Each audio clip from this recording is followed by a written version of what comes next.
If someone had told me the millionaire with the diamond watch would speak in knives, I would have kept my eyes on the floor. Rain slammed the tall glass of the Voss estate in vicious, sideways sheets, the wind howling like a locked-out animal. Inside, the warmth was a fawade.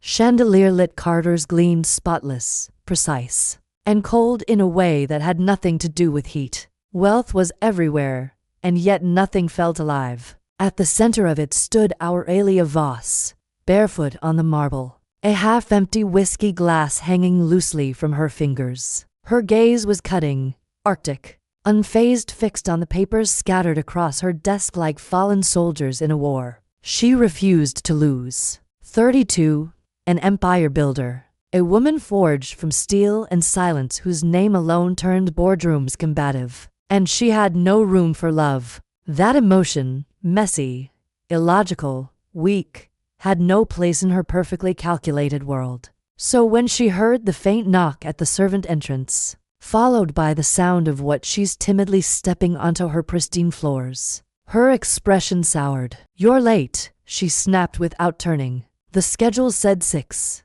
It's 7:30. A voice, quiet but not timid, responded behind her. "I came as fast as I could. The buses were delayed." Aurelia finally turned. Her gaze landed on a soaked young woman in her mid-20s, clutching a duffel bag and looking like she didn't belong in a place this polished. Her uniform clung to her skin, and her curly dark hair was damp, sticking to her neck. There was defiance in her brown eyes, though, something that made Aurelia blink once, an involuntary reaction she immediately hated. "Name?" Aurelia demanded. "Ela. You speak like you're not afraid of me." "Should I be?" That made Aurelia's lips twitch. Not a smile. Not yet.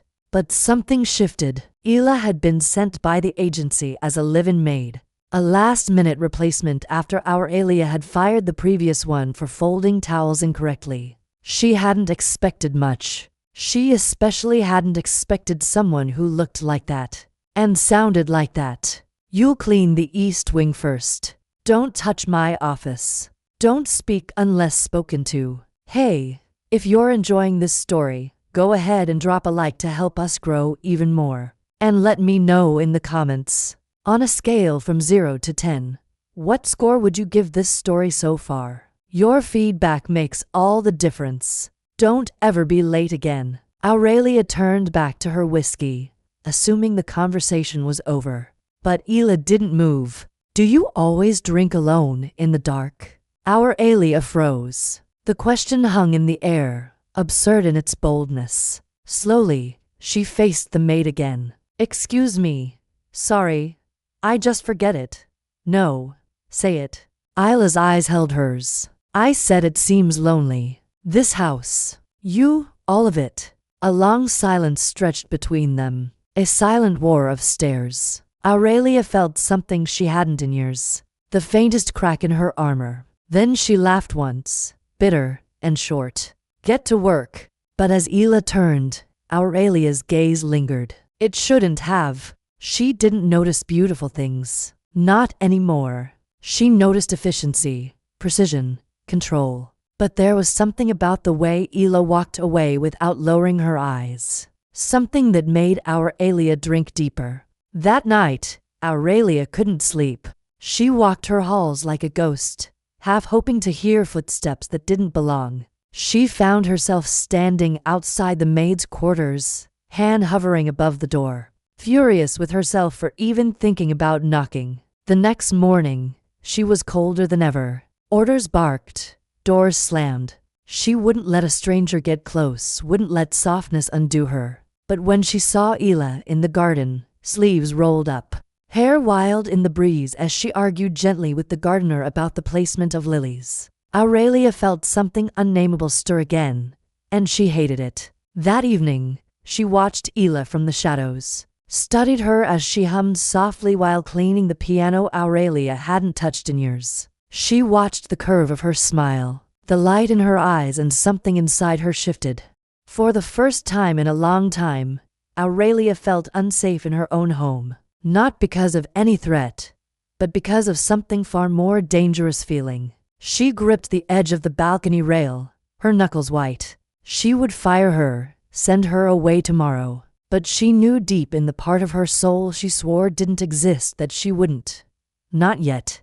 The next morning arrived cloaked in gray, the sky heavy with unspent rain, and the scent of damp earth lingering in the breeze that slipped through the open French doors of the east sitting room. Aurelia was already awake, seated in a wing-back chair with a cup of black coffee untouched to her side, and the latest quarterly report glowing coldly on her tablet screen. But her eyes weren't on the numbers. They were fixed on the security camera feed tucked in the corner of the screen, specifically the one showing the kitchen. Hila was there. She wore her uniform differently than the others had, sleeves rolled up to the elbow, apron slightly secure, curls piled up messily on her head. She was humming again. It grated on Aurelia's nerves, not because it was unpleasant, but because it was too pleasant. A soft, unbothered melody in a house built on silence. Aurelia hated that she had listened long enough to recognize it.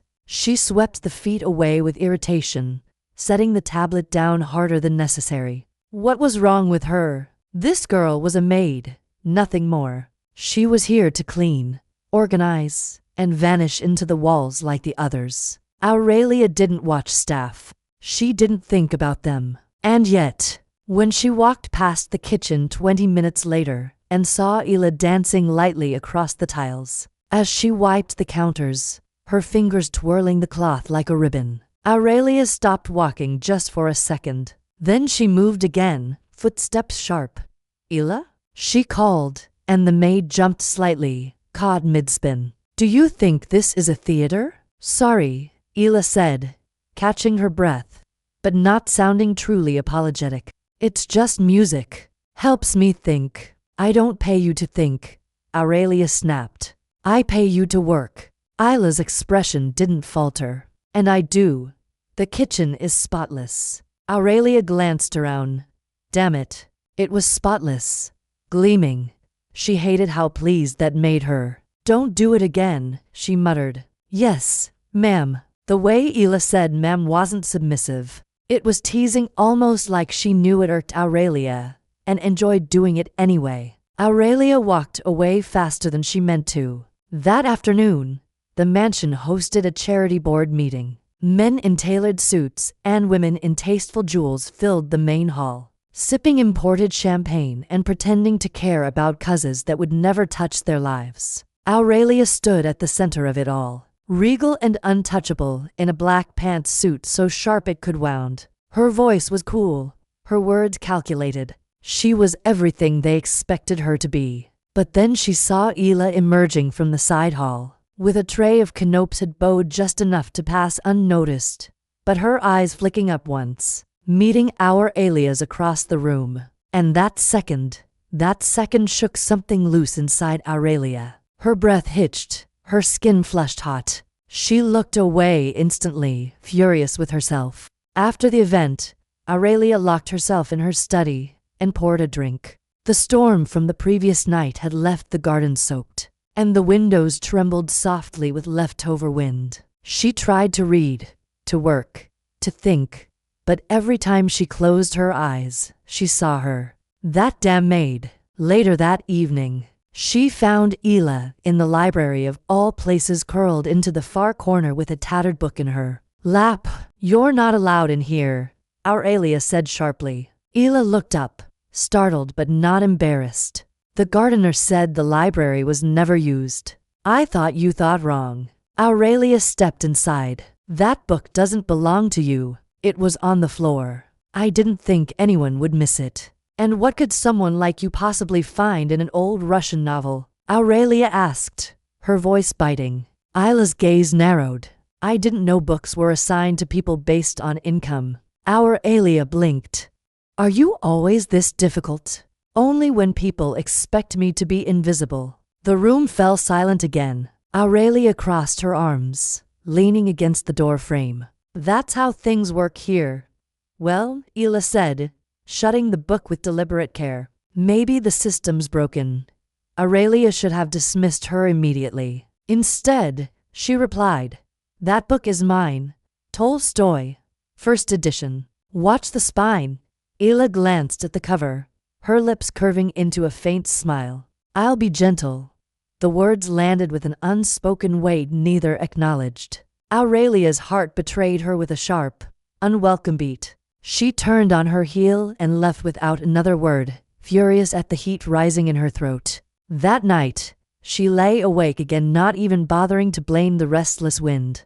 Days slipped by. Ila wove herself quietly into the rhythm of the mansion. Efficient, steady, occasionally infuriating, always present in a way Aurelia couldn't dismiss. She never pushed boundaries, but she never shrank back either. She left notes on Aurelia's coffee when it tasted too bitter. She reorganized the laundry room because the system was chaos. And then, one morning, Aurelia found a single gardenia on her desk. No message, no reason, just the flower white, fragile, striking. She asked the staff. No one claimed it. But she knew, and she hated the smile it pulled from her. At dawn, Aurelia stepped out onto her balcony, the air cool and damp from last week's rains. She sipped her coffee, gaze sweeping the grounds like a ruler inspecting her domain. But her mind wasn't on contracts or charities. It was caught on that delicate,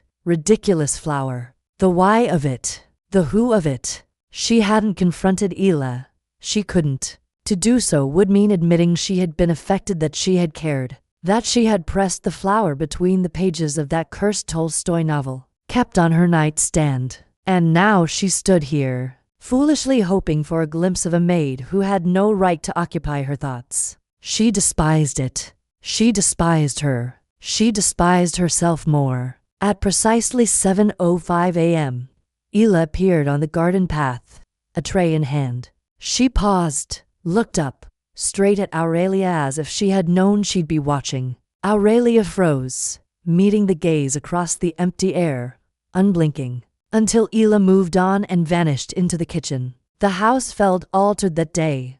Warmer, more alive. Staff smiled more easily. Music floated faintly through unseen corners. Even the plants seemed less severe. Aurelia noticed, and resented every bit of it. Around noon, she passed Ila in the hall. The girl held a feather duster in one hand, a single headphone in the other. Head tilted to a rhythm she thought went unheard. Aurelia slowed. You're not allowed to listen to music on duty.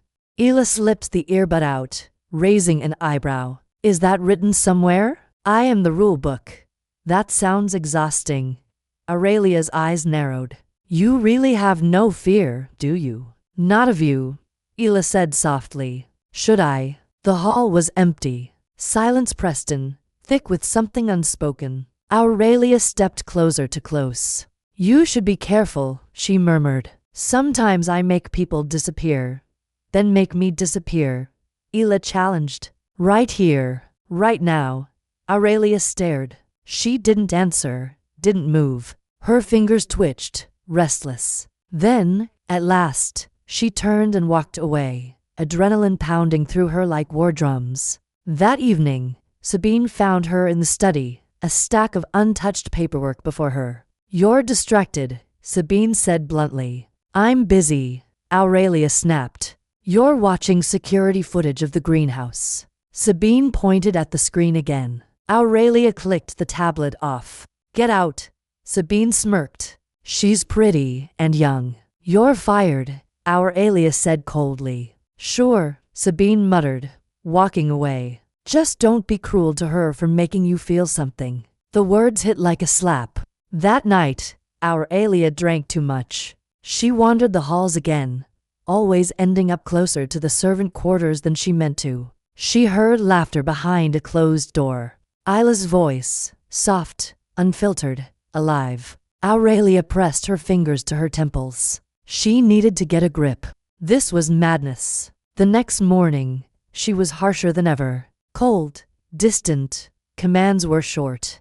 Tone was clipped. She refused to look Isadora in the eyes. During lunch, she broke a glass on purpose just to send the girl away from the room. She had to remind herself who she was, what she wasn't. That evening, Ela came to her office uninvited, holding a folded piece of paper. "What is this?" Aurelia asked, glancing up, clearly irritated. "My schedule," Ela replied. "You added 12 more tasks. I wanted to confirm you meant it." Aurelia took the paper. "Do you think I make mistakes?" "No. I think you're avoiding me." That was too much. Too forward. Aurelia stood slow and deliberate. "You forget your place," she said, voice slow, dangerous. "And you forget you hired someone, not a shadow." Ela shot back. "You want me to be quiet, invisible, efficient? I can be. But don't get angry when I become real and it scares you." Aurelia's hand tightened around the edge of the desk. "You think I'm scared of you? I think you're scared of yourself," Ela said. "Of what you feel, of not being made of ice. After all." Silence. Breathless, terrifying silence. Aurelia stepped around the desk slowly, closing the space between them. Ela didn't move. "You don't know me," Aurelia said, voice dangerously quiet. "No," Ela whispered, "but I think I see you." The words cracked something open inside Aurelia. Too raw, too fast. Her hand lifted, brushing Ila's arm before she caught herself and pulled back like she'd touched fire. "Leave," she said, but the command didn't carry weight. "Fine," Ela murmured, "but I won't apologize for not being afraid of you." And she left, the door shutting with soft finality. Aurelia stood in the silence afterward, chest heaving, heart racing, fingers still tingling where they nearly touched. She stared at the door long after Ela was gone. The storm was no longer outside. It wasn't her. Aurelia didn't sleep that night. Not for lack of trying. She lay still in the dark, eyes open, heart a steady thrum beneath her ribs like an alarm she couldn't silence. The mansion around her was quiet, deceptively so, but her mind was chaos. Images of Ela flooded every corner of her consciousness. The way her lips had parted when she spoke without fear, the spark in her eyes when she pushed back, the maddening way she stood her ground without trembling. No one had dared speak to Aurelia Voss like that in years. No one had seen her in years. She woke early, restless, agitated, her sharpness dulled by something she didn't yet have the language to name. She spent the morning holed up in her study, snapping at Sabine, canceling to meetings, ignoring calls. Her company could survive a day of chaos. She couldn't. At noon, she heard soft footsteps pause outside her door. A knock, light, hesitant. "What?" she barked. The door cracked open. "Ela?" She stepped inside slowly, holding a fresh cup of coffee. "Thought you might want a refill," she said. Her tone was different now, softer, not unsure, but less brazen, like she had been shaken by the previous night. Aurelia stared at her for a long second before nodding toward the desk. Ela placed the mug down carefully. "I didn't mean to overstep," she said, "but I meant what I said."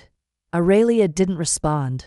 Her fingers tapped slowly against the desk surface. "Do you know why no one stays long in this house?" she asked finally. Ela tilted her head. "Because you make it hard for people to feel human." Aurelia gave a short, humorless laugh. "Because when people get too close, I end them. Professionally, personally, emotionally. I destroy things before they have the chance to matter." "Maybe," Ela said gently, "that's why you've built a life where nothing can matter." Aurelia's jaw clenched. "Why are you here? Really?" "I needed the job." "No." "Why are you still here?" Ila's eyes held hers. "Because you fascinate me." The silence between them was thick, alive with tension. Aurelia stood slowly, walking around the desk again, closer this time. The room shrank round them. "You don't know what I'm capable of," she said. "Maybe not," Ela whispered, "but I know what I see." "And what do you see?" "A woman who's dying to be touched, but terrified to feel." Aurelia's breath caught. Her hand lifted slowly, almost involuntarily, brushing a stray curl from Ila's face. The contact was fleeting, but electric. Ela didn't flinch. "You shouldn't touch me," Aurelia murmured. "Then don't," Ela replied. Aurelia's fingers hovered, but she didn't pull back. You make it impossible to think, she whispered. Good, Ela said, voice trembling just slightly. You think too much. A knock broke the moment like shattered glass. Sabine's voice. Miss Voss, your car is ready. You're due at the board meeting. Aurelia stepped back instantly, retreating behind her armor. You may go, she said to Ela.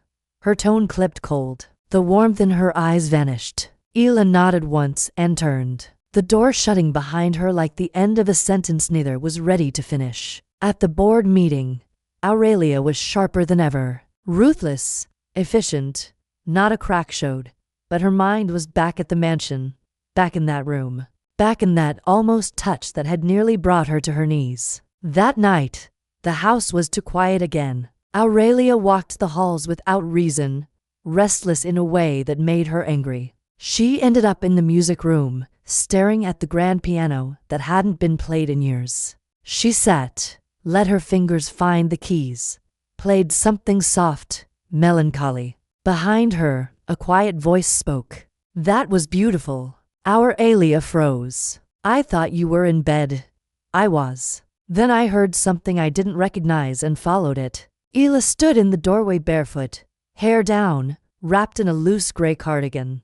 She looked impossibly soft. Aurelia stood too quickly, the bench scraping against the floor. You shouldn't be wandering the halls at night. And yet, Ela smiled. Here I am. Aurelia crossed her arms. You think this is a game? No, Ela said, stepping forward. I think it's a war and you're losing. Aurelia laughed once. Low, bitter. You're the most infuriating woman I've ever met. I've been called worse. Ela reached out carefully, her fingers grazing Aurelia's wrist. Aurelia froze, breath shallow, though she didn't pull away. Her eyes flicked to their hands. If you're going to touch me, she said quietly, you'd better mean it. I always do. Ela murmured. She stepped closer, close enough that her warmth was undeniable. Her hand rose to Aurelia's cheek, slow, reverent. Aurelia's eyes fluttered shut. Tell me to stop, Ela whispered, but Aurelia couldn't, wouldn't, didn't. Instead, she leaned forward, resting her forehead against Ela's, her guard slipping like silk between her fingers. You're ruining me, she breathed. No, Ela exhaled. I'm waking you up.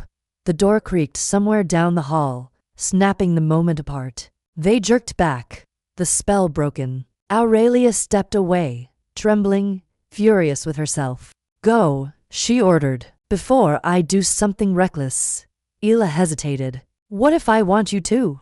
Panic flared in Aurelia's eyes. Then we're both in trouble. Ela left. Aurelia stood in the music room alone, hands shaking, her heartbeat echoing louder than any note she had ever played. Morning came like betrayal. The sunlight was too golden, too pure, too honest for a woman who hadn't slept, who had replayed every detail of a moment she should have buried. Aurelia stared into the mirror, trying to carve herself back into sharp edges and colder eyes. But her reflection refused to cooperate. Her skin still tingled where Ela had touched her. Her lips still burned from the kiss that never came. Worst of all, she wanted it. Wanted it again. With a sudden slam, she shoved the drawer shut, splintering the wood. She wasn't this woman. Not fragile. Not careless. Not ruled by feelings. Yet when Isla's laughter floated down the hall from the kitchen, something inside her ached. Not lust longing. And it terrified her. She entered the kitchen like a storm, her heels striking hard against the floor, her presence colder than steel. Silence fell at once. The staff stiffened. Ela didn't flinch. Morning, she said to casual, to unaffected, as though nothing had happened. Aurelia's jaw tightened. Follow me. Now.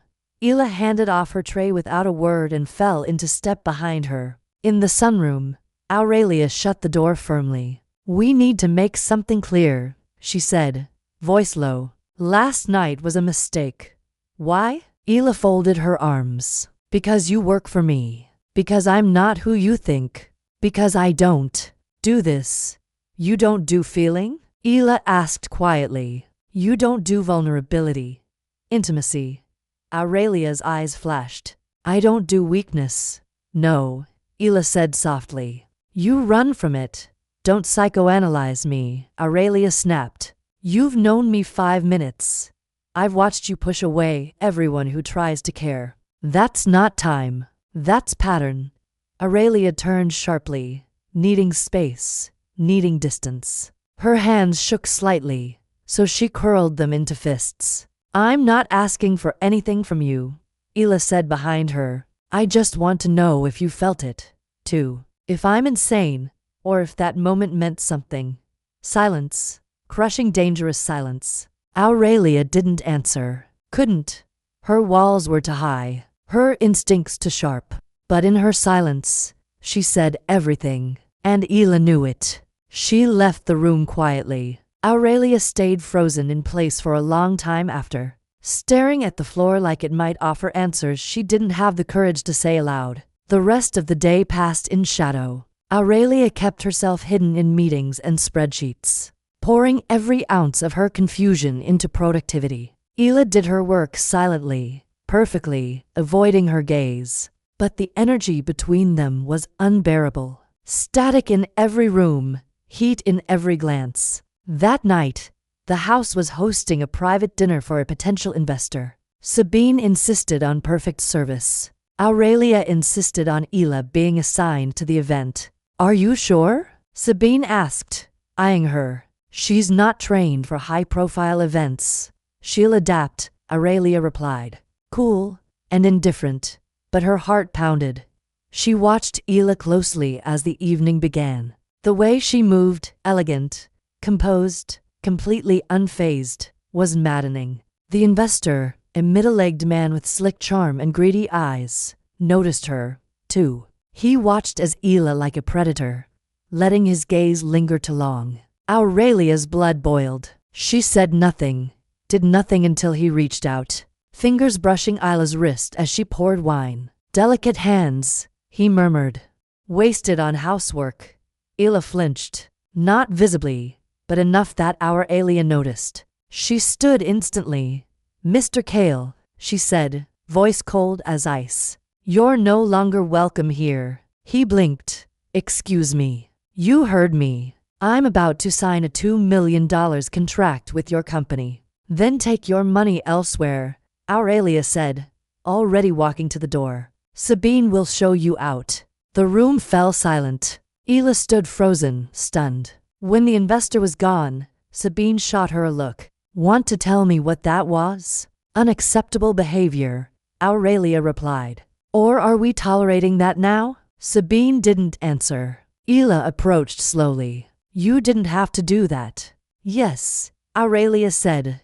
I did. You just blew up a deal for me. It wasn't for you. Then what was it? Aurelia looked at her, really looked at her. He touched something that wasn't his. Ila's breath hitched. Am I yours now? Aurelia stepped closer. I don't know what you are, she whispered. But you're not his. The air between them ignited again. Ila's hand lifted slow, tentative. But Aurelia caught it, held it, pressed it against her own chest. Her heartbeat thundered beneath Ila's fingers. Do you feel that? Aurelia asked. I don't feel anything for anyone. But with you? She shook her head, broken, desperate. I don't know how to not feel. Then stop fighting it, Ela whispered. And then Aurelia kissed her. Fierce, hungry, unrestrained. She crushed her mouth to Ila's like the act itself was the only thing keeping her alive. Ela kissed back just as hard, her fingers tangling in Aurelia's hair, her body arching into her like she'd been waiting for this all her life. When they finally pulled apart, breathless, trembling, everything between them had changed. What now? Ela asked, voice shaky. Aurelia's eyes burned. Now I burn, she said, and maybe you'll burn with me. Aurelia didn't know what time it was when she woke, only that the room was dark, her silk sheets tangled around her legs, and the lingering scent of gardenias clung to her pillow like a ghost. She reached for the other side of the bed instinctively and found it empty, cold. Ela was gone.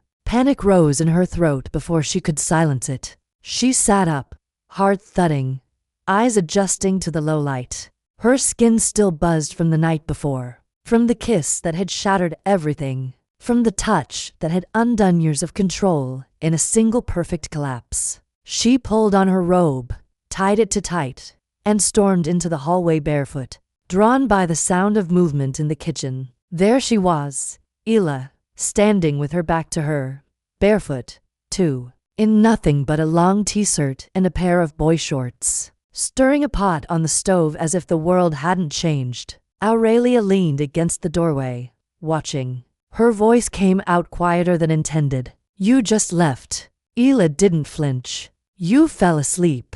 You could have stayed. Would you have wanted that? Aurelia hesitated. Yes.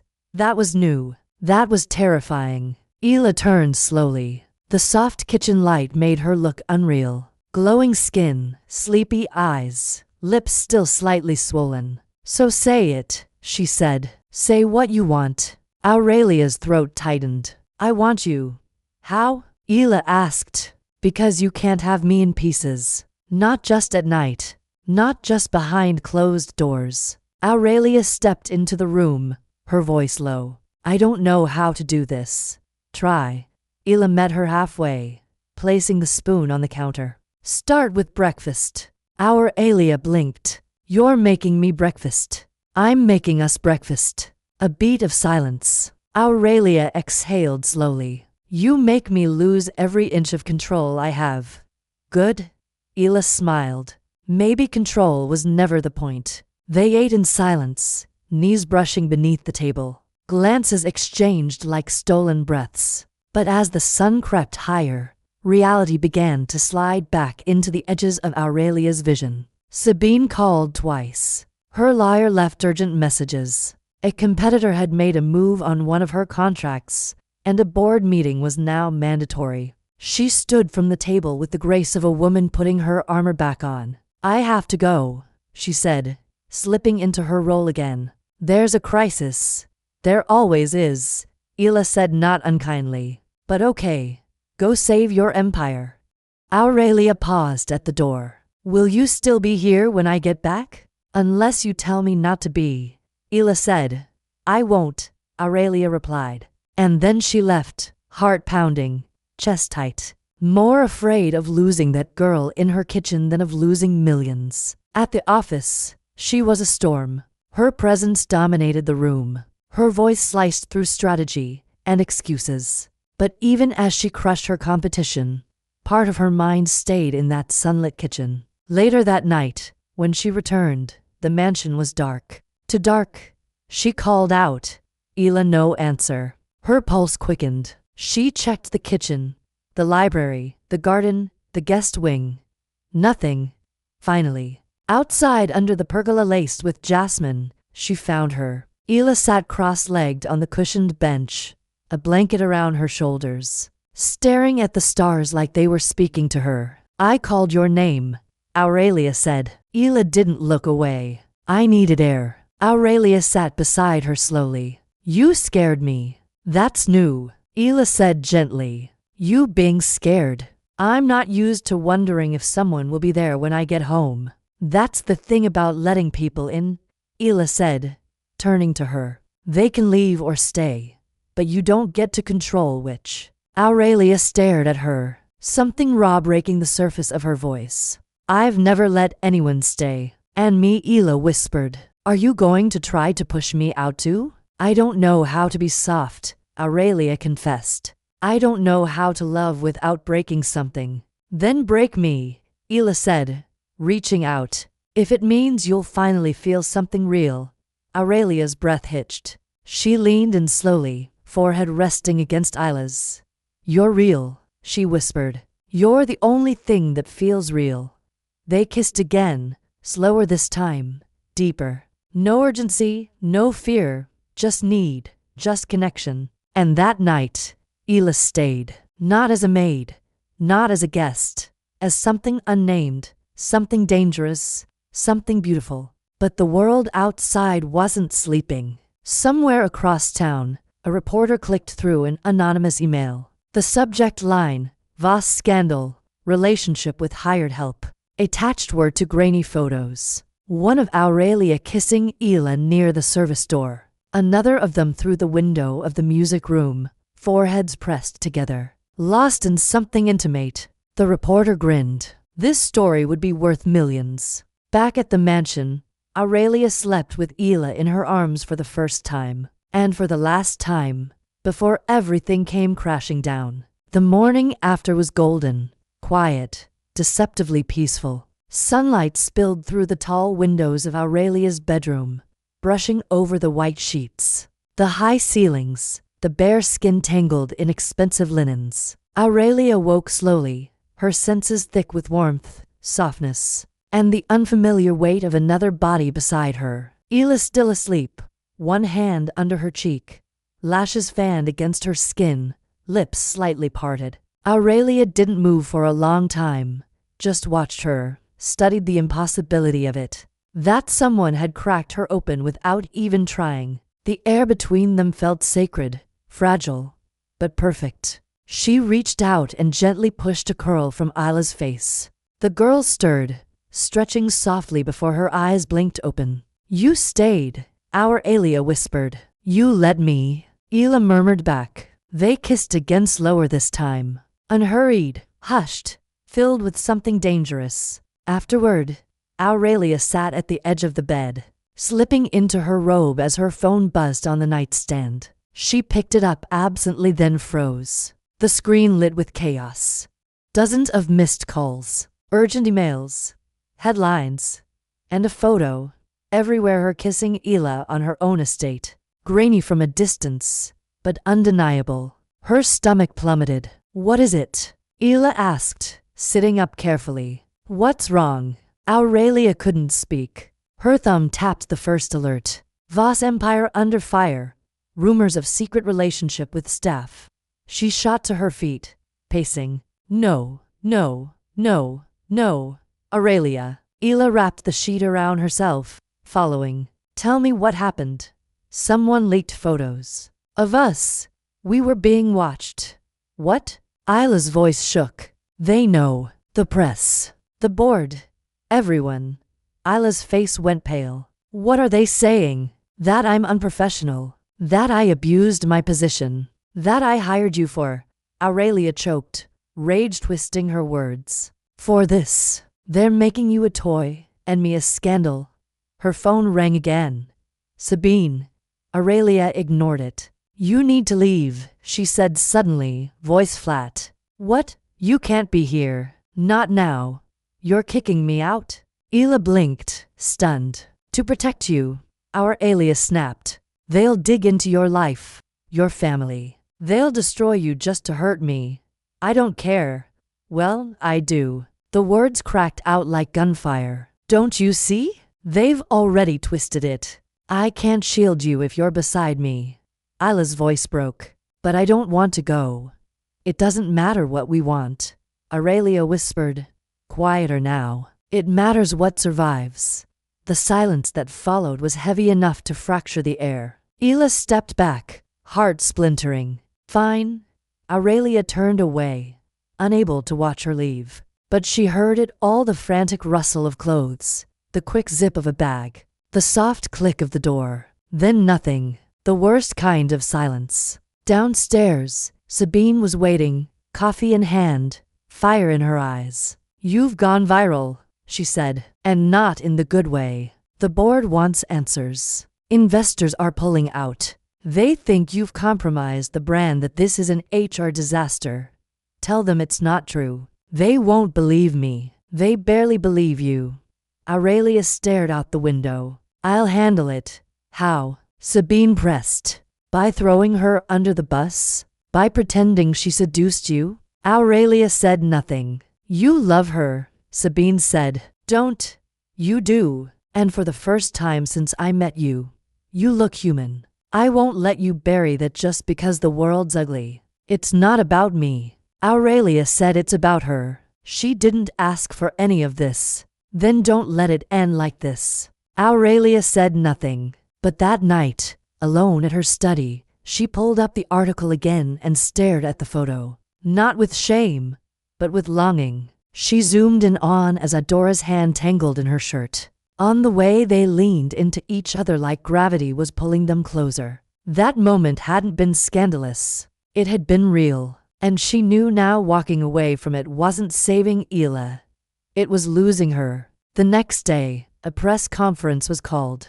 Reporters packed the courtyard. Microphones pointed like weapons. Aurelia stood at the center of it all, dressed in black, jaw set. Someone shouted, "Is it true? Are you in a relationship with your employee?" Her eyes swept the crowd. Yes. A pause. Gasps. Cameras flashed. "And if that costs me everything, so be it. But I won't lie about what I feel." She stepped back, ignoring the chaos, the shouting. She didn't stay to answer follow-ups. She had somewhere else to be. She left the mansion, got in her car, and drove across Raventon through traffic toward the small apartment address Sabine had found. Her hands shook on the steering wheel. Her heart pounded, but she rang the bell. Once, twice, no answer. Then footsteps. A door opening. Ila stood there barefoot in pajamas, eyes red and then hope. "You really came," she whispered. Aurelia stepped closer. "I didn't just come," she said. "I told the world about us." "Why?" Aurelia's voice broke. "Because I love you and I'm not hiding it anymore." Ila launched forward, wrapping her arms around her neck, kissing her like she couldn't breathe without it. Aurelia kissed her back harder with everything she had, with everything she'd never said. And as Raventon spun outside them, they stayed like that, pressed together, tangled in truth. No longer hiding, but far from safe. The silence in Ila's apartment was thick with everything that hadn't been said before. Every breathless look, every swallowed word, every quiet ache that had stretched between them for weeks. And now Aurelia was here, not as a storm, not as a fortress, but as a woman stripped bare by love. "Say it again," Ila whispered, her fingers brushing Aurelia's jaw like she was still unsure this moment was real. "I love you," Aurelia said. No hesitation now. Her voice was raw, imperfect, finally human. "And I'm done pretending I don't." Ila kissed her before the tears could fall. A kiss full of fire and pain and relief. One that felt like everything they'd lost and everything they were still fighting for. Aurelia pulled her close like she might never let go again. But when they parted, the truth pressed between them like glass. "It's not over," Ila said. "The press, the backlash. I know you could lose everything." "I already almost did," Aurelia said, brushing a strand of hair from Ila's face. "And it wasn't the money or the company that scared me. It was the thought of losing you." They sat on the small couch, curled together, the weight of the world pressing in from the outside. Aurelia's phone wouldn't stop vibrating. Calls from lawyers, from the board, from her PR team. She ignored them all. "What happens now?" Ila asked. Aurelia exhaled. "We hold the line. We let the world spin.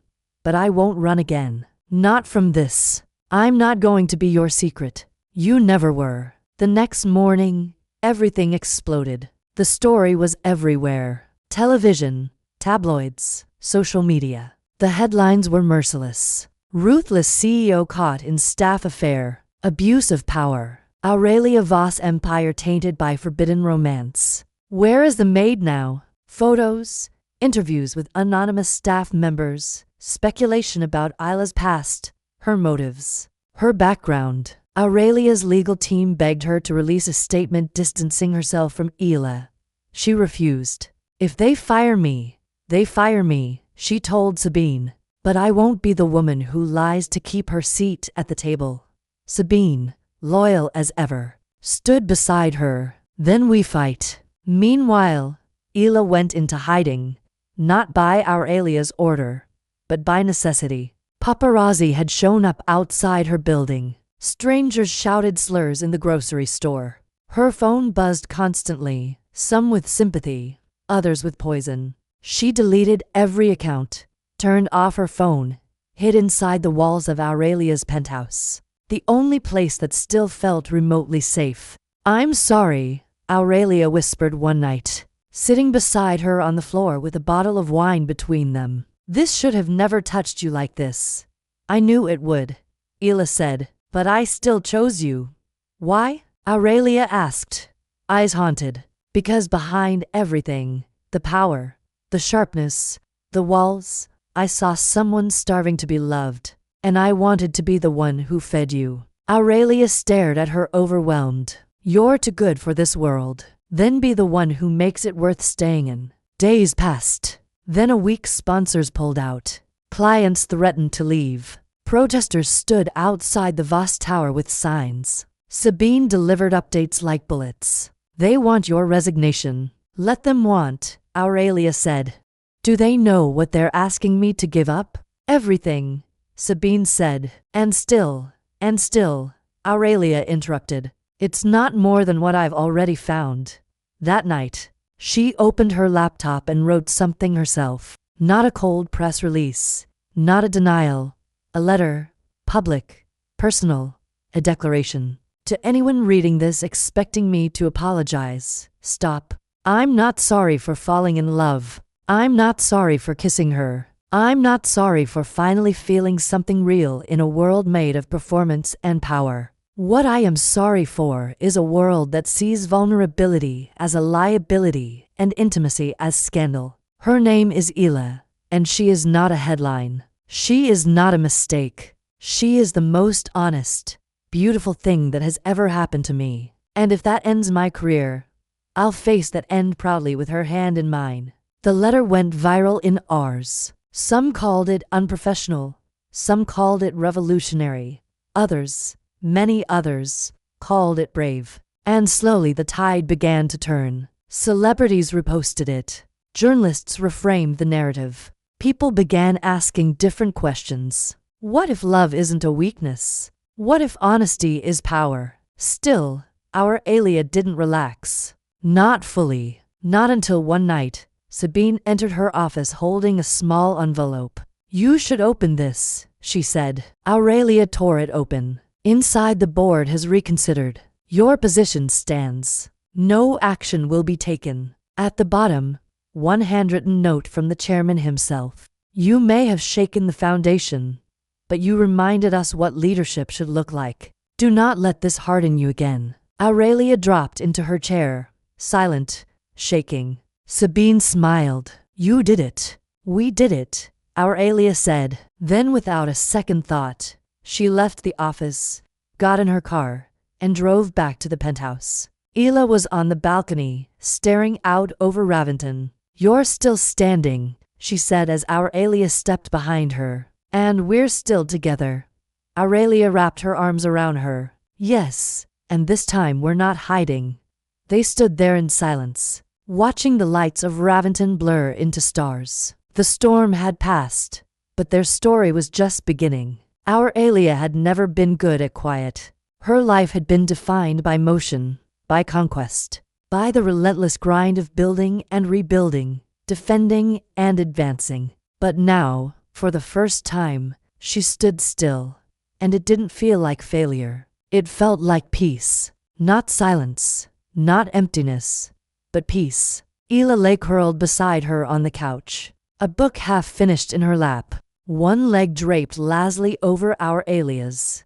The television was on but muted, casting a soft glow over their skin. Rain tapped the windows in gentle rhythm. Aurelia glanced down at the woman who had rewritten every law she'd ever obeyed. You're calm, she murmured, suspiciously calm. You're suspiciously tense. Ela countered without looking up. What are you thinking about? The way people are still watching us, waiting for us to fall apart. Then let them watch, Ela said. They'll get bored eventually. Aurelia smiled faintly, but it didn't quite reach her eyes. The storm had passed. Yes, but the sky still held the memory of lightning. There's still backlash, she said quietly. Anonymous threats, sponsors pressuring the board, investors trying to leverage the scandal. Stand. Ela looked up now, steady and unshaken. Is that supposed to scare me? Because I've already seen what losing you looks like and I survived that. I'm not going anywhere. You make it sound so easy. It's not easy, Ela said. It's worth it. Aurelia let out a long breath and ran her fingers through Ila's hair. How did I survive before you? You didn't, Ela whispered. You existed. There's a difference. That night, they cooked together badly. Aurelia burned the garlic. Ela dropped a glass. They laughed. They kissed. And for once, neither of them flinched from the closeness. They didn't talk about what came next, about what their relationship would look like in a world still sharpening knives behind their backs. They just existed together, one breath at a time. But the world hadn't forgotten. At a charity gala 2 weeks later, the vultures returned. The event was elegant, overdone, full of money and menace. Aurelia walked in wearing midnight blue. Ela at her side in a soft champagne silk that hugged her waist like a secret. The whispers began instantly. Some people smiled too hard. Others looked away. One woman, a board member's wife, approached with venom behind her pearls. Miss Voss, she said, voice stripping. So lovely to see you back in public and with such unconventional company. Aurelia's smile was lethal. You mean intelligent, self-made, and morally upright? Yes, I do tend to surround myself with those types. The woman's lips twitched. Well, let's hope your taste in women doesn't cost the foundation any more donors. Let's hope your mouth doesn't cost you your dignity, Ela said, stepping forward before Aurelia could speak. The woman blinked, stunned. Aurelia's chest swelled with pride. They moved on together. Later that evening, Ela slipped away to find the powder room and Aurelia waited by the open bar. That's when someone from the shadows stepped beside her. A man in a tailored suit.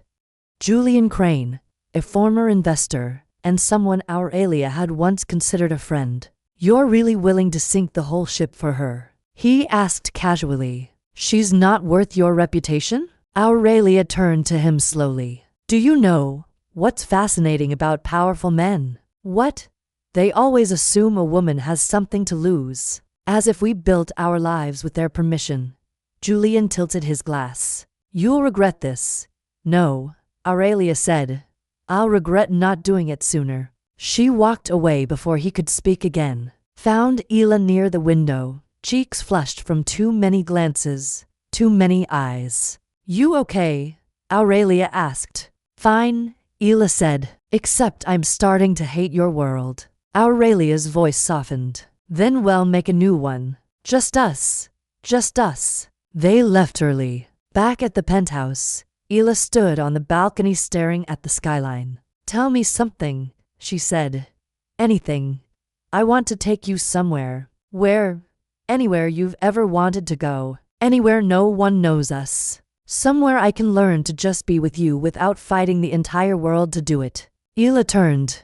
Eye soft. You'd leave everything. No, Aurelia said. I'd bring what matters with me. They kissed under the stars. And in that moment, Raventon didn't matter. The scandals didn't matter. The noise was gone. It was just them. And for the first time, it felt like they could finally begin. But down below, in the shadows of the building, a camera lens clicked. A figure pulled back into a black car, reviewing the images on a screen. Aurelia and Ela kissing, touching, smiling. The man made a call. Yeah, he said. I've got something. And this time it's not going to end with a love letter. She's got secrets, and we're going to find them. The first sign was small, barely noticeable. An anonymous email in Sabine's inbox. Subject line: You don't know everything about your boss. Inside a single attachment, a screenshot, a transfer, large, old, marked as confidential severance settlement. It was dated 6 years ago, a name she didn't recognize. But the account, it belonged to the Voss Foundation. Sabine's stomach dropped. She immediately forwarded it to Aurelia. Seconds later, the phone rang. It's fake, Aurelia said before Sabine could speak. It's clearly manipulated. Maybe, Sabine said, tone sharp, but it's already in someone's hands. And if they leak this, It won't matter whether it's real or not. Aurelia stood in her office, stiff, breath-tight, staring out the window with Raventon glinting coldly beneath her. Do we know who sent it? Blocked IP, hidden trail. But I'd bet my life it's someone from the inside. Someone who wants her head on a spike. Then they're going to have to swing harder, Aurelia muttered. But even as she said it, her throat burned. This wasn't like the scandal with Ela. This wasn't love. This was blood in the water. And the sharks were circling. That night, she didn't tell Ela. She should have. She watched Ela laugh on the couch curled in Aurelia's oversized hoodie, cheeks flushed from wine. Hair untamed and realized she couldn't do it. She couldn't steal that light. What? Ela asked, catching her quiet. Nothing, Aurelia lied, forcing a smile. Just committing you to memory. Ela melted into her, crawling into her lap. You're being weird. I'm being in love. Same thing, Ela teased, pressing a kiss to Aurelia's nose. That night Aurelia didn't sleep. She lay rigid, listening to Ila's even breath beside her and running through every choice that might come back to haunt her, every contract, every signature, every strategic silence. In the morning she found Sabine in the office. Dig, she ordered. Everything, files, signatures, anything. I want to know what they think they have before they try to use it. Already on it, Sabine said, then hesitated. If this blows up, don't try to carry it alone. Don't shut us out. Don't shut her out. Aurelia looked away. No promises. Ela felt the change, the tightness in Aurelia's shoulders, smiles that didn't reach her eyes, kisses that trembled as if they might be the last. She noticed the emails, the furtive calls, the hush words Sabine used when she thought nobody heard. And so Ela did something Aurelia hadn't expected. She probed. One night, when Aurelia left a tablet unattended, Ela opened the shared folders. Screenshots, internal documents, snatches of whispered discussions hinting at something darker than a scandal, cover-ups, payoffs, guilt threaded through the margins. She didn't understand every line, but she understood the shape of it. Someone was trying to ruin the woman she loved. Worse, Aurelia hadn't told her. It stung not because Ela had a right to every secret, but because they had promised each other no secrets. The next morning she waited until Aurelia returned from a run, face flushed, headphones slung around her neck, and met her at the door. We need to talk. Aurelia froze. Okay. No lies this time. You looked through my files? Aurelia said, voice tight. You left them open. That's not the point, Ela shot back. The point is you're hiding something huge and you were going to protect me from it. By keeping me in the dark. That's not yours to decide. Her voice cracked. You said we were in this together. But the moment it got ugly, you treated me like I'd break because you were afraid. Damn it. Aurelia snapped. You don't know how brutal this world is. Then let me learn, Ela pleaded. With you next to you, not tucked away like some fragile thing you can keep untouched. Aurelia exhaled, hands trembling. I can't lose you. Then stop pushing me away. Silence swallowed them both. Then Aurelia confessed, voice low and raw. There was a payout years ago. I didn't authorize it, but it came from my foundation. It was tied to a sexual harassment complaint against a partner, one I cut ties with immediately. But the settlement went through before I could stop it. And now they're trying to say I buried it. Ila's face softened. Did you? No, Aurelia said. But I didn't fight it either. I stayed quiet. And maybe that's the same thing. Who sent the email? I don't know. Ela reached for her hand. Then let's find out. Aurelia stared at her. You're not afraid. Terrified, Ela said. But I'm more afraid of a future where we stop trusting each other. Aurelia pulled her into a fierce kiss, one that tasted like fire and survival. That night, the two of them pored over files side by side. Aurelia explaining details, Ela spotting patterns. They fought. They cursed. They drank too much. They laughed in moments they shouldn't have. And somewhere between midnight and 3 a.m. Ela stumbled on something. This name, she whispered. V. Langford. What about it? It's listed in the severance paperwork, but it's also the name on an email Sabine forwarded last month about a speaking event. Aurelia went pale. Victor Langford was one of my original investors. He left the board after I refused his expansion proposal. Could he be the leak? He has the money, the grudge, and the connections. Aurelia stood, then we expose him. How? Aurelia smiled for the first time that night. Cold, ruthless, alive by playing the game better than he does. Aurelia hadn't been this alive in years. Not the polished, press-ready version of life she had worn like armor. But this, the sharp, unfiltered edge of strategy, vengeance, and fire. Only this time, she wasn't playing to protect her empire. She was playing for them. We hit him first, she told Ela, pacing the study. Raventon lights flickering against the windows like a live wire. Before he makes his move public, we bury his credibility. What do we have? Ela asked, seated on the floor with her laptop, barefoot and determined. Only rumors so far, but I know Langford. He's sloppy when he's angry. He'll have left something behind. Then we find it.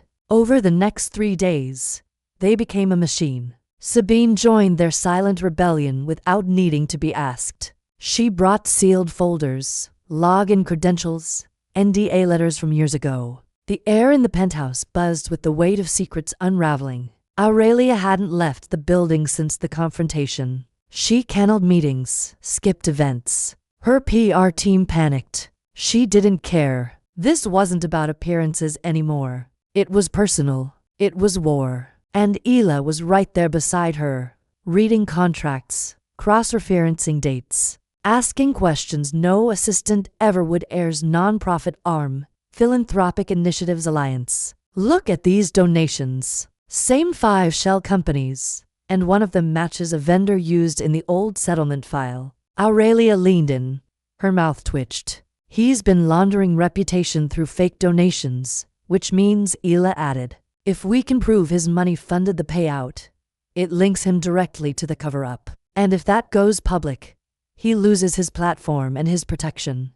They moved fast after that. Sabine contacted a trusted journalist. Aurelia crafted a document trail. Ela found an old email chain with Langford's assistant that all but confirmed he'd signed off on the silent payout. The pieces fell together like dominoes. Quiet, clean, deadly. On the 4th day, the expose hit the front page. The man behind the scandal. How former Voss investor Victor Langford engineered a smear campaign to reclaim power. Within hours, Langford denied everything, called it slander. But screenshots, emails, financial links, it was all there. More damning than the leak itself was the motive. A bitter exartner trying to use Aurelia's vulnerability to claw his way back into relevance. And now he was the one bleeding. Aurelia stood by the window, arms crossed, watching the backlash unfold. Ela came up behind her, slipping her arms around her waist. You did it, she whispered. We did it, Aurelia corrected, turning in her arms. You kept me from collapsing. You let yourself be seen. That's the only reason we're still standing. They kissed slow, deep, breathless. But this time, it didn't feel like escape. It felt like coming home. The following week brought peace Aurelia didn't trust at first. The board released a statement reaffirming their confidence in her leadership. The press shifted its focus to Langford's fall from grace, and the hate slowly began to quiet. Not vanish, but fade. It was the first time in months that Aurelia didn't feel hunted. She and Ela finally emerged together again publicly, arm in arm at a museum fundraiser. Some people stared, others applauded, but no one questioned it now. And Aurelia, she didn't flinch. That night after the gala, they returned home to find a note slipped under the door. No envelope, no signature, just 6 words typed and centered on plain white paper. You're not safe. Neither is she. Aurelia's blood ran cold. She showed it to Sabine, Who called a threat? A warning, Aurelia corrected. But from who? Langford's finished. Someone else maybe. Or someone protecting him. Should we involve the police? Not yet, Aurelia said. I want to know what they know first. That night, she held Ela tighter than usual. And when Ela asked what was wrong, Aurelia didn't lie this time. She showed her the note. Do you want me to leave? Ela asked quietly. Never, Aurelia said without hesitation. Then we face it together. They slept light that night. Every creak in the penthouse felt louder, every shadow deeper. But they stayed side by side, fingers intertwined beneath the covers. The next morning, Aurelia woke before dawn. Alone, panic slammed through her chest. But then she heard the balcony door click and found Ela standing barefoot in the early light, sipping tea. Come despite everything. Couldn't sleep, she said when Aurelia joined her. You okay? I am now. Aurelia kissed her shoulder, held her from behind. Do you regret it? Ela asked softly. Any of this? Not for a single second. Even the chaos. Especially the chaos, Aurelia said. Because it brought me you. But the unease stayed with them all day. And that evening, Sabine called with news. We traced the printer that produced the note, she said. It's from inside the Voss tower. Someone close, possibly staff. Aurelia's body went rigid. Who? I don't know yet, Sabine said. But this wasn't Langford. This is someone still watching you. Ela was across the room when Aurelia ended the call. What now? She asked. Now, Aurelia said, voice low. We stop waiting for them to strike again. We find them first. And the war wasn't over after all. Aurelia had always believed in controlling the narrative, in knowing every piece on the board before the first move was made. But now the board was shifting beneath her feet. Someone was inside her walls watching, listening, waiting, and she had no name, no face. Just a note with 6 words and the cold certainty that whoever had sent it wasn't finished. No one prints something like that inside my tower without leaving a trail. She told Sabine the next morning, voice clipped. Pacing a conference room they had closed off as a war room. Start digging into every staff login, every ID badge swipe, anyone who accessed a network printer in the last 72 hours. Already started, Sabine replied, typing furiously. But there are a lot of ghost IDs, maintenance login, people who've been with the company for years without background checks being updated. Fix it, Aurelia said. Tighten everything. No more blind spots. Ela entered quietly, to coffees in hand, dark circles under her eyes, but spine straight. I scanned the envelope again, she said, placing a USB drive on the table. There were faint imprints from another sheet of paper pressed on top. I enhanced it. Sabine plugged the drive in. A few clicks, and the screen filled with the ghostly outline of a name. Faint, half-formed, but legible, asked Maren. Sabine blinked. Why does that sound familiar? Aurelia's stomach dropped. Because it should have been forgotten. She stood still for a long moment, then whispered, Veronica Maren. Who is she? Ela asked. Aurelia didn't answer at first. She sat down slowly, eyes distant. My first scandal before I had a name anyone cared about. Veronica was my assistant when I started building the foundation. Smart, quick, ruthless. She wanted more than I could offer. Ownership, equity, control. When I said no, she filed a claim saying I'd stolen her strategy. It was false. But the board paid her off quietly to avoid drama. I was told to move on and keep quiet. Aurelia said, You didn't fight back. Ela asked, surprised. I wasn't Aurelia Voss yet, she replied, bitter. I had no power. I learned the game by losing first. Sabine sat back, stunned. You think she's come back? She has, Aurelia said. The note's tone, the precision, the leak before any demand only someone who'd been inside would start that way. She isn't after money. She wants revenge. Why now? Ela asked. Because I finally have something to lose, Aurelia whispered. Silence fell. Sabine pulled the HR records, and there it was. A new profile. Laura came in, hired through a temp agency 6 weeks earlier, listed under IT support, assigned to Voss Tower. The photo had been doctored, the name fake but the face. Older, harder, unmistakable. Veronica. She's already inside, Aurelia said, watching everything. So what do we do? Sabine asked. Not confront, Aurelia said. Set the trap. They planned that night. Veronica craved chaos and exposure, so Aurelia would give her a taste. But on terms she controlled. A public event, the press invited, measured tension to bait Veronica into striking. Veronica was arrogant. She'd want a front row seat. The panel on leadership would be held at the tower. Sabine pulled it together within hours. Invitations went out. Security was tripled. Cameras monitored every angle. Only a handful knew the true purpose.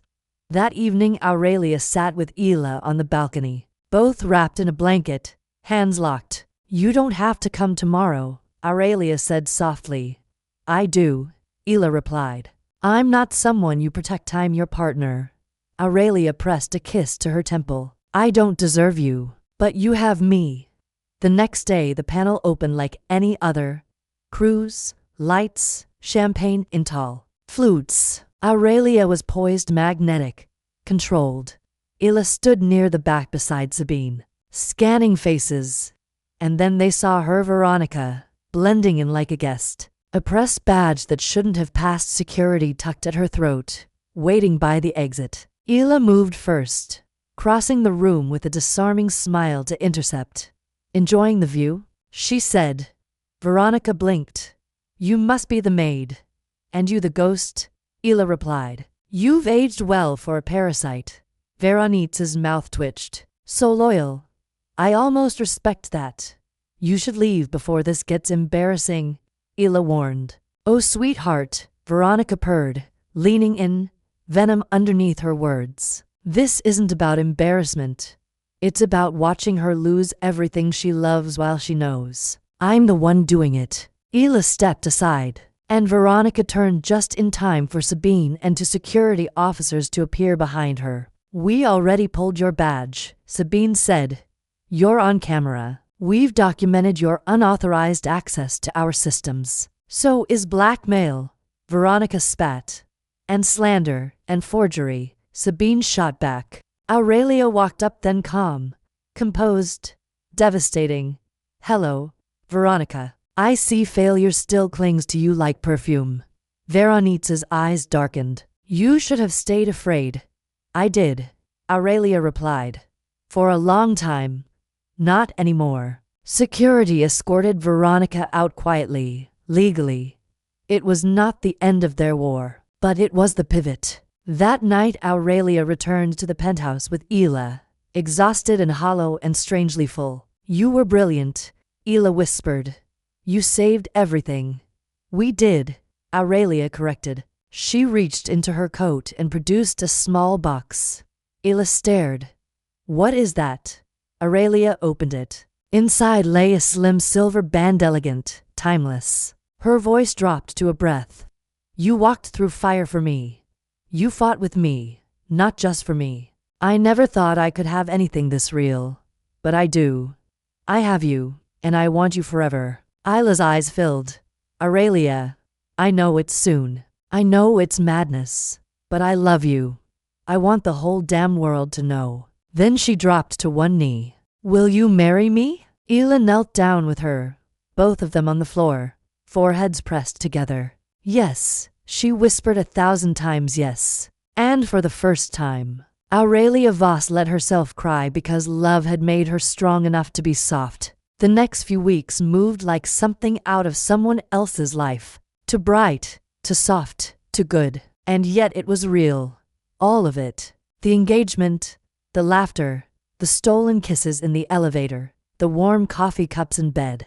The way Aurelia looked at Ela now like she was the answer to every question she'd never dared ask. For the first time, the Voss estate felt like a home. It held music, the scent of gardenias, half-drunk wine glasses, and traces of their love in every hallway. Aurelia was different now. Still sharp, still commanding, but lighter. And Ela, she had bloomed into something fierce and radiant. No longer a quiet maid surviving in someone else's mansion, but a woman walking shoulder to shoulder with the most powerful name in Raventon. Yet, even as they planned their wedding and whispered conversations under the covers, Aurelia couldn't ignore the lingering shadows. Veronice's threat was neutralized, but not gone. Legal proceedings had begun, but influence like hers didn't vanish overnight. And Aurelia didn't believe in luck, only in preparation. So, she kept a team watching,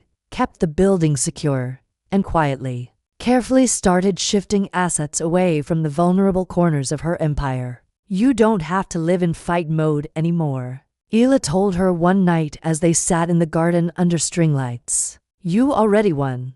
I didn't win, Aurelia said softly. I just haven't lost yet. But then she glanced sideways at Ila's bare feet curled under her, the way her fingers played with the engagement ring like she couldn't believe it was real. Except you. You're the only thing I won without trying. Ela smiled and leaned into her. I'll remind you every day. Wedding plans started small, a private ceremony, just the two of them and Sabine as witness. But word got out. Of course it did. The media turned it into a frenzy. Offers came flooding in. Luxury venues, designer gowns, magazine exclusives. We could sell the rights and donate the money, Sabine suggested. Use the hype to fund the women's shelter project you've been dreaming about. Let's make it ours first, Ela said. Then let the world in. Aurelia agreed. They chose a date, a hidden vineyard in the south of France. A guest list of 15.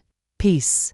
But peace never lasted long in Aurelia's life. It began with a single phone call. Sabine answered it. A voice on the other end. Come, controlled male. Tell her she doesn't know everything about the woman she's marrying. Sabine's hand went cold around the phone. Who is this? Let's just say not every part of Ila's past is as clean as she believes. Click. Silence. Sabine stared at the phone for a long time. She didn't believe it. Not really. But something twisted in her gut. A tiny voice whispering, what if? She sat on the information for 2 days, then reluctantly told Aurelia. It could be nothing, she said quickly. Someone trying to plant doubt. But I'd be lying if I said I wasn't curious. Aurelia didn't hesitate. Look into it. You're sure? If someone's going to dig into her past, I'd rather it be us than a stranger with a blog and a grudge. Sabine nodded discreet completely. Aurelia didn't tell Ela. She hated herself for it. But her instinct screamed, don't blindside yourself again. So she waited for Sabine to return with nothing. But she didn't. She returned with a file, a thin one, but heavy enough. Her birth name isn't Ela Marin, Sabine said, placing a folder on the desk. It's Leah Rojas. Her mother changed it when she was 9. New school, new town, no criminal record, no scandal. But she hesitated. There was a sealed court file, family services, confidential. I couldn't access the details. But something happened. Aurelia opened the file, looked at the single black and white photo attached. A younger Ela, hollow-eyed, tired, hurt. Someone abused her, she said quietly. Did she hurt them back? Sabine shrugged. We don't know, but she never mentioned it, because she didn't want to be seen as broken. Or maybe, Sabine said gently, she thought if you saw it, you'd see her differently. Aurelia closed the file and stared out the window. That night, Ela curled up beside her, warm and humming softly, oblivious. Aurelia watched her sleep, listened to her breath, and wondered what pain lived under that skin. The next morning, over breakfast, Aurelia placed the file between them on the kitchen table. Ela froze. You looked into me. Someone called, Sabine said. I didn't know you. I wanted to prove them wrong. Ela didn't open it. Her hands trembled. And now, Aurelia reached across the table, placed her hand over hers. Now, I want you to tell me. Not the file, not the whispers, just you. Ela swallowed hard. He was my stepfather, she said. He hurt me. My mom knew, but didn't want to lose him. So, I ran. I told someone. We ended up in a shelter. I changed my name to protect myself. Then I never looked back. Aurelia's voice cracked. You never had to tell me. Not if it hurt. But I wanted to. Ela said.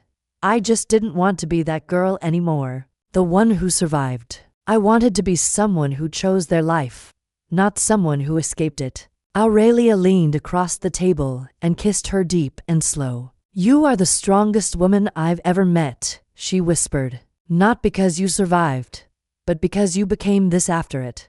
Ela broke. Just for a second. Tears spilled, quiet and shaking. Aurelia held her through all of it. No questions, no demands, just presence, just love. And when the storm passed, they sat in silence, hands clasped tightly between coffee mugs. That night, Aurelia added one more name to the guest list. Anonymously, a woman named Camila Marin, Ila's mother, who had in recent years reached out, apologized, tried. You don't have to see her, Aurelia said, but she's asking to try again. If you're ready. Ela stared at the invitation. I don't know.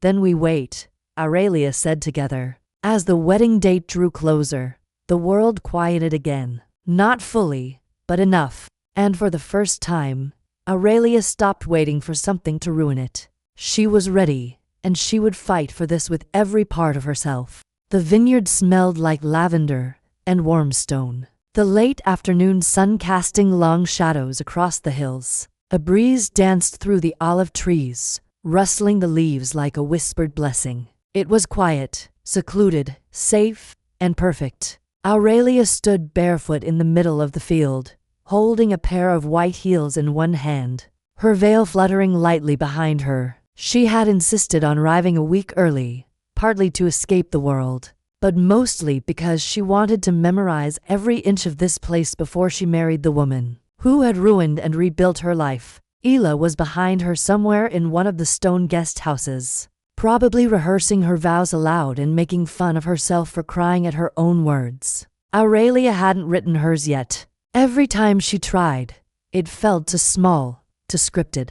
How did you write vows for the woman who had watched you burn and still walked into the fire? For the woman who had taken your coldest silence and answered it with warmth. For the woman who never asked you to change, but made you want to become someone who deserved her. She sat down on the grass, legs stretched out, heels forgotten beside her. Her phone buzzed softly. Sabine. Final guest count confirmed. Florist arriving at 6.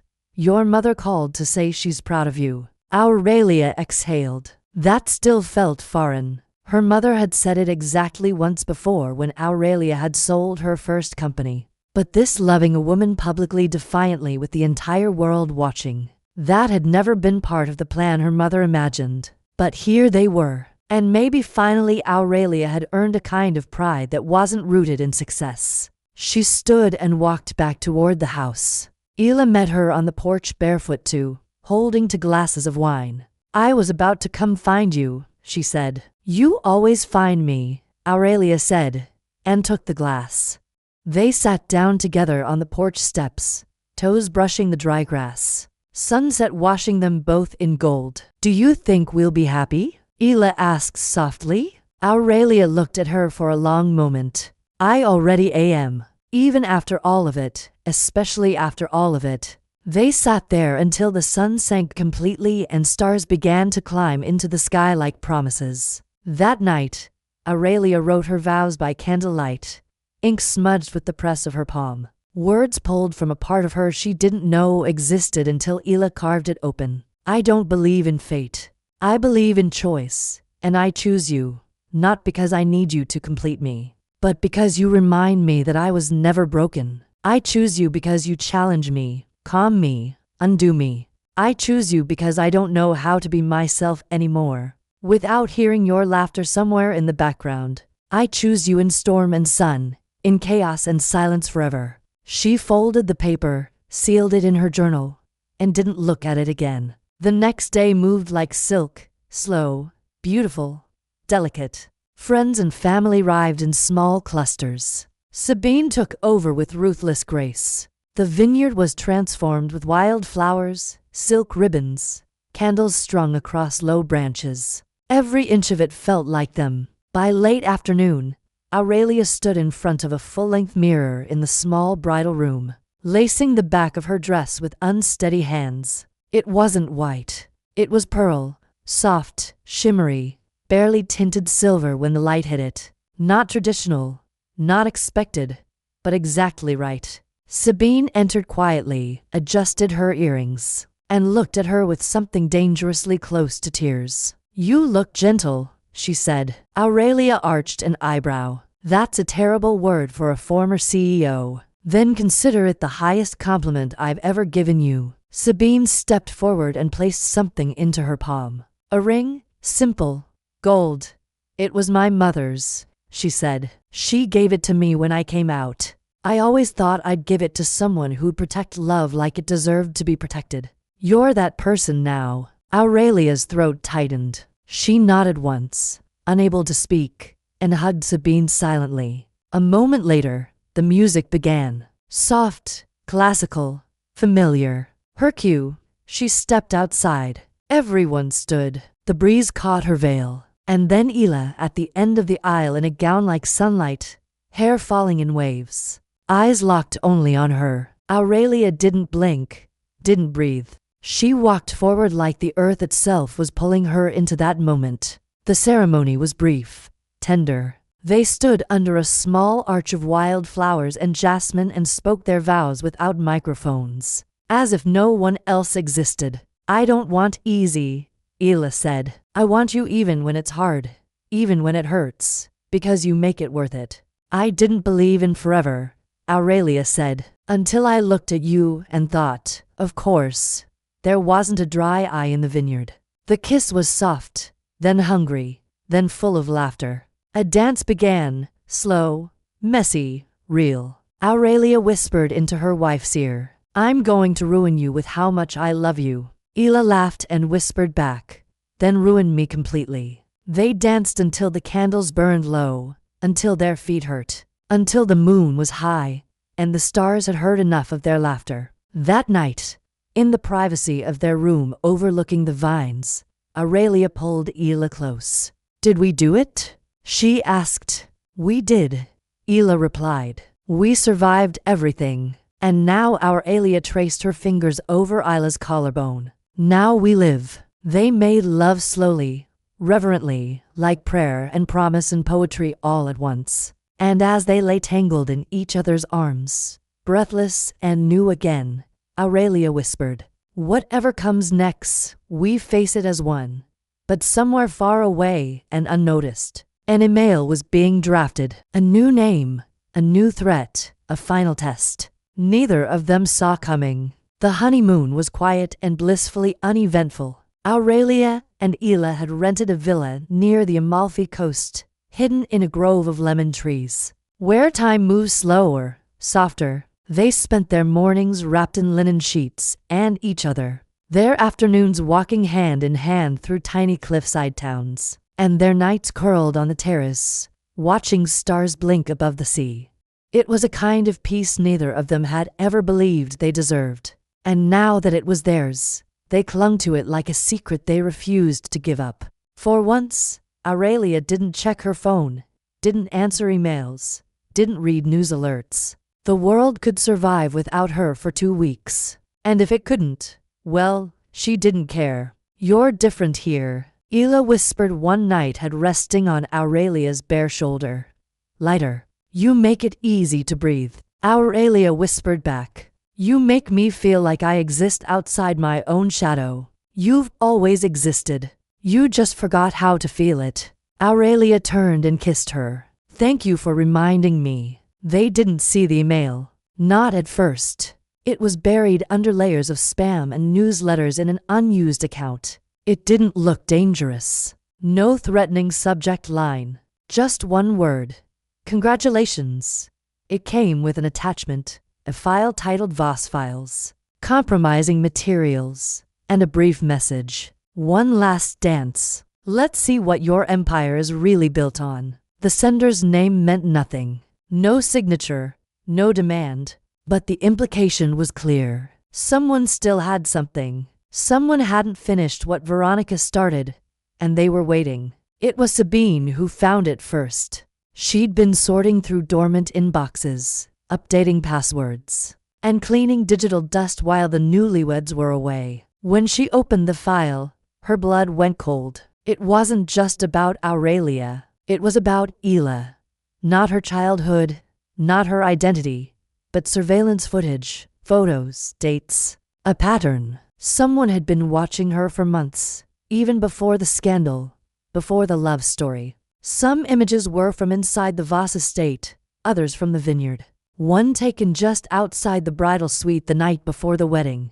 I'm not calling her, Sabine said to herself, shaking. Not until I know what this is. But there was no time. The story broke the next morning. Headlines again, but this time they hit harder. Voss marriage, another PR stunt. Insider claims Aurelia Voss paid off media to control narrative. New footage leaked. Leah Rojas' real love or a strategic cover? The footage was out of context, spliced, manipulated, but convincing enough to raise doubt in the same mouths that had once praised them. Aurelia and Ela were still in bed when the first alert came in. Sabine's voice, panicked, came through the speaker. You need to come home now. They returned that afternoon. The Voss estate, once their sanctuary, felt tense. Press vans hovered at the gates. Staff whispered behind doors. Online, the comments had turned venomous again. People accusing Ela of being planted. A gold digger, a con. They're saying I was hired to fix your image, Ela said, scrolling through the mess. That this was all a lie. Then we show them it wasn't. Aurelia's voice was still. No more hiding. No more silence. We faced this together. That evening they called a press conference. But this time there were no handlers, no scripts, just two women standing side by side. Hand in hand. Aurelia stepped forward first. You've seen the headlines, she said calmly. You've heard the speculation. And here's the truth. I didn't fall in love with Ela to fix anything. I fell in love with her because I could not. She walked into my life and made me remember how to feel. And yes, she worked for me. And yes, we fought for each other. But that doesn't make our love a scandal. It makes it a story of survival. She turned slightly, looked at Ela. Your turn. Ela smiled faintly and stepped forward. Her voice didn't shake. They say I was planted, that I was calculated. But you know what? I was brave. I stepped into a world that wasn't mine. I stood in rooms where no one thought I belonged. And I chose to stay. Not because I wanted power, but because I loved someone who had never been truly seen. And now we see each other. That's all that matters. The crowd was silent. A few flashes, a few gasps, but mostly quiet. And then from somewhere in the back a voice. Do you plan to press charges? Aurelia raised her chin. Yes. Our legal team is already working to track the source of the leak. The materials were edited and distributed without consent. This was a violation of privacy, not just for us, but for every person watching who's ever been told their love is too messy to deserve protection. Applause.